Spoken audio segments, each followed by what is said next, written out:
Avete mai riflettuto su quanto un attimo di spensieratezza possa trasformarsi in un incubo, specie in luoghi che consideriamo sicuri come le nostre splendide coste? Io sono Matteo e vi do il benvenuto sull'Isola in Forma. Oggi vi porto i dettagli di un intervento di soccorso complesso e drammatico che ha tenuto conflitto sospeso l'intera comunità di Solanas, che ci farà apprezzare la straordinaria efficienza e la professionalità delle nostre forze di soccorso.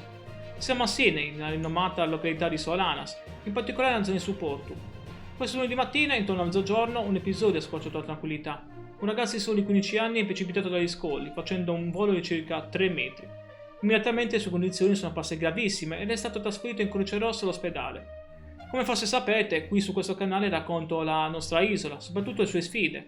E come sardo so quanto sono amati questi posti e quanto a volte possono nascondere insidie inaspettate. La notizia di un giovanissimo coinvolto in un incidente così grave tocca profondamente tutti noi. Ma c'è un dettaglio cruciale in questa storia che ha reso il salvataggio ancora più delicato e difficile, una vera e propria corsa contro il tempo in un contesto complesso. Ve lo racconterò fra poco. Dopo il fatto, l'SOS è scattato subito, arrivando dritto alla sala operativa della Guardia Costiera di Cagliari. La situazione era così grave che non c'è un secondo da perdere. In un lampo, la sala operativa ha disposto l'immediato intervento di una vera e propria task force. Parliamo di una motovedetta, un motoscafo e un gommone, tutti diritti a supporto. A bordo, già pronto all'azione, il personale medico del 118.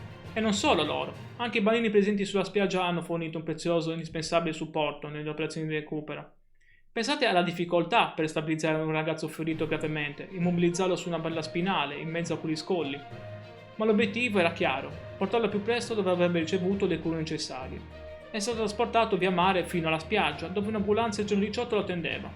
Da lì la corsa in Croce Rossa verso l'ospedale Abruzzo. Questa vicenda ci ricorda quanto sia fondamentale la prudenza, specialmente in un'isola come la nostra, dove la bellezza mozzafiato del mare può nascondere pericoli inaspettati. Il dettaglio cruciale che ha reso il tutto ancora più eccezionale? Il fatto che il giovane fosse fin da subito in gravissime condizioni, in codice rosso. Questo ha imposto non solo una rapidità di intervento assoluta, ma anche un trasporto via mare estremamente complesso e delicato, reso possibile solo dalla sinergia tra tutti gli operatori. E incredibilmente l'intero salvataggio, dalla chiamata d'allarme alla conclusione delle operazioni, si è svolto in appena un'ora, concludendosi alle 13. Cosa ne pensate di questa straordinaria dimostrazione di efficienza e coordinamento tra le nostre forze di soccorso? Lasciate un commento e facciamo sentire il nostro supporto al ragazzo e a tutti coloro che ogni giorno velano sulla nostra sicurezza.